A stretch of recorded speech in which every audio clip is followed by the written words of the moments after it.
Assalomu alaykum. Shirindan shakar bolajonlar va mening qadrdon do'stlarim. Bugun sizlarga eng yoqtirgan ertagimni aytib bermoqchiman.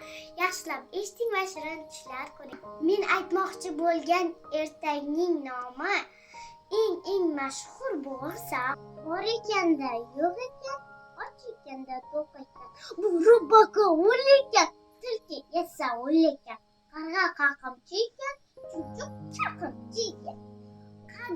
Qadim zamonda olis o'rmon tomonda cholu kampir ahil inoq yashashar ekan. Chol kampirga debdi: "O kampir,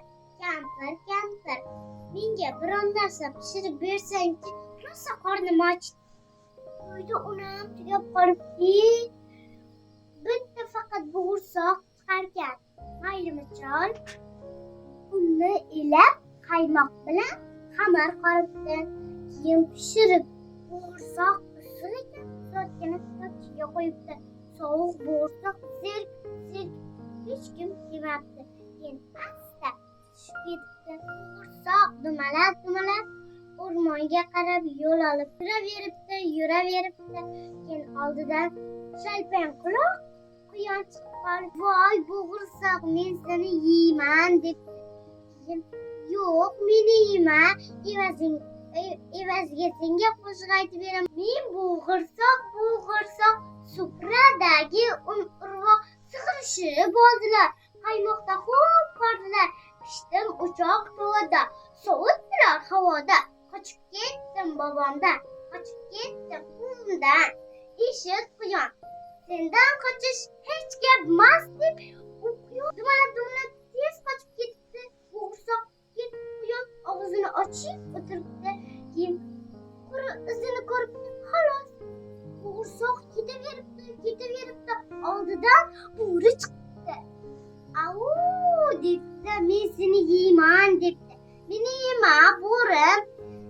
Evaziga senga qo'shiq aytib beraman. Men bo'g'irsoq supradagi urvoq sidirishib oldilar.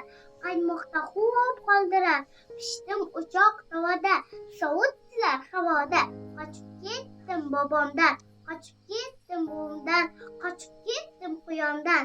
Eshit bo'ri, sendan qochish hech gap emas" deb u ham qochib ketibdi. Bo'g'irsoq dumalab ketayotsa, oldidan katta ayiq polvon chiqdi.